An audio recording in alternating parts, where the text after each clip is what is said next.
In this video, we'll look at the properties of polynomials, particularly the parent function of a quartic, or y equals x to the power 4. We're also going to look at a couple of other things. We're going to look at not just the parent function. Notice the parent function here, the coefficient would just be 1, which is positive. But what if it were negative? What if you just had a basic, the simplest thing would just be minus, or negative 1, x to the power 4. We're going to look at those two different possibilities. So you'll want to become familiar at some point, hopefully by now, with what the parent function of y equals x to the power 4 looks like, what it looks like, and please make sure to understand it's not a parabola shape. It has this very different shape. It sort of looks like a parabola, but it is not. And the key differences are the way it comes down and flattens out near the x-axis and then curves much steeper all of a sudden once you get past about x equals 1. So, what would happen if there was a negative leading coefficient? This would be a rough sketch of y equals x to the power 4. If you had, instead, a negative coefficient, it would look the same, just upside down. Like that. Same over here. Like that. And that would be y equals negative x to the 4. Okay. Why is that useful? Because, gotta label them x and y axis. Because now I can look at this positive quartic and say it starts in quadrant 2, like going left to right. It always starts in quadrant 2 and extends to quadrant 1. All positive quartics do that. Whereas all negative quartics start in quadrant 3 and extend to quadrant 4, always. Which means all positive quartics have the same end behavior. If they're positive quartics, as x approaches infinity, y will approach infinity. Watch what happens. As x gets big, y gets really big. But as you go to infinity, you go to infinity. What happens as you go left? As x approaches negative infinity, for a positive quartic, you still go to positive infinity on y. So, in other words, what happens is no matter which way you go on the x-axis, your y's go to infinity. If you're the positive quartic. If you're a negative quartic, it means you open down. So, for this negative quartic, as x approaches infinity, y, and a comma there, y approaches negative infinity. And similarly, as x goes left, or x approaches negative infinity, y approaches negative infinity. So negative quartic, you open down forever. What's the domain? Well, the domain for them is actually the same. These will never stop going left, and they'll never stop going right. So the domain of a positive quartic is the set of x is an element of R, and the domain of a negative quartic is also x can be anything, or the set of x is an element of real numbers. But their ranges vary. Hopefully, obviously from the sketches, this range can never go below the x-axis. The y has to be 0 or greater.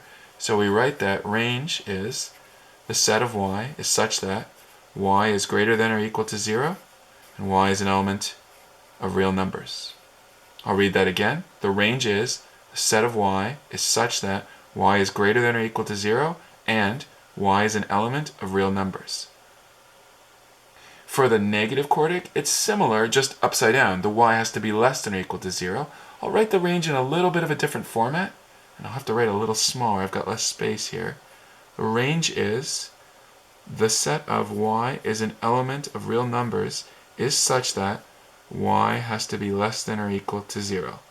I'll read that one again. The range is the set of y is an element of real numbers such that y is less than or equal to 0. Now, from the parent functions, there are no turning points visible. But I'll draw a quick sketch up here.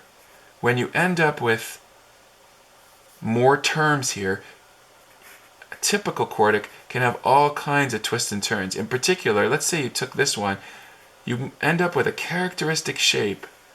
Again, not of its parent function, but when you transform it and stretch it, you end up with a shape like a W, or for a negative one, like an M. And you can have a maximum of 1, 2, 3 turning points. Not a coincidence. For any polynomial, the maximum number of turning points is 1 less than a degree. So a degree of 4, the highest exponent here is 4, means you can have at most 3 turning points. Can you have local maxes or mins? Definitely. Here in the parent functions, you don't have, oh, you do have one. Look, right here. There's a local, so definitely. But you can also have many more. So can you have them? Yes. And later, you'll learn how to find where those local maxes and mins are. Now, for the maximum number of zeros, that's always the same as the degree. So the degree is 4, which means there can be at maximum 4 zeros. Take a look at this sketch, for example. You have 1, 2, 3, 4 zeros, but no more. There's no way to stretch this, move this, so that you can hit more than 4 times. What's the minimum number of zeros? Well, the parent function hits the origin right at 0, 0. It has exactly 1 0. But if you were to move this one down or move this one up, I hope you could clearly see it's possible for quartics to have as low as no zeros. They could have as high as 4. They could have as low as 0 just by shifting, for example, the parent function up. Finally, the constant finite differences. You might remember from studying linear equations and quadratic equations. For linear, the first differences are the same. For quadratics, the second differences are the same. We want to find out for quartics which differences are the same. So it's going to take some time. First, I got to make a table. I'm going to make my table of the parent function just by going, what's 0 to the power 4? What's 1 to the power 4? 2 to the power 4? 3 to the power 4? I'm pretty sure it's 81, but I can check. 4 to the power 4? 5 to the power 4? Again, some of these you might know, but no judgments if you use your calculator. And finally, 6 to the power 4. Okay, so now calculate the first differences. If you calculate the first differences on these and they're the same, it's linear. But I hope you believe me, they're not going to be the same because it isn't linear, it's quartic. So what's 1 take away 0? That's easy. 16 take away 1? That's 81 take away 16. 65. 256 take away 81. 175. 625 take away 256. 369. And 1296 minus 625. 671. Not linear. Let's try second differences. Though I know it's not going to work because if it does, it would be quadratic. And I know it's not. It's quartic. Very different. Alright, 15 take away 1. I can do that. 65 take away 15. Probably could have done that in my head. 50. 175 minus 65. 10. 369 minus 175 is 194. 671 minus 369, 302. Not quadratic. Let's try the third differences. I'm going to subtract. And again, if you haven't noticed or haven't learned already the pattern, it's always the second thing minus the first thing. 50, take away 14. 36. 110, take away 50. That I can do in my head. It's 60. 194, take away 110. 84. Ooh, good. I'm noticing a pattern. Hope you do too. 108. Because they're not the same, but good news when I get to fourth differences, I can see. What's 60 take away 36? I can see it, but I'm verifying. 24. What's 84 take away 60? Again, just verifying. Yep, 24. Looking good. What's 108? Take away 84? 24. Aha!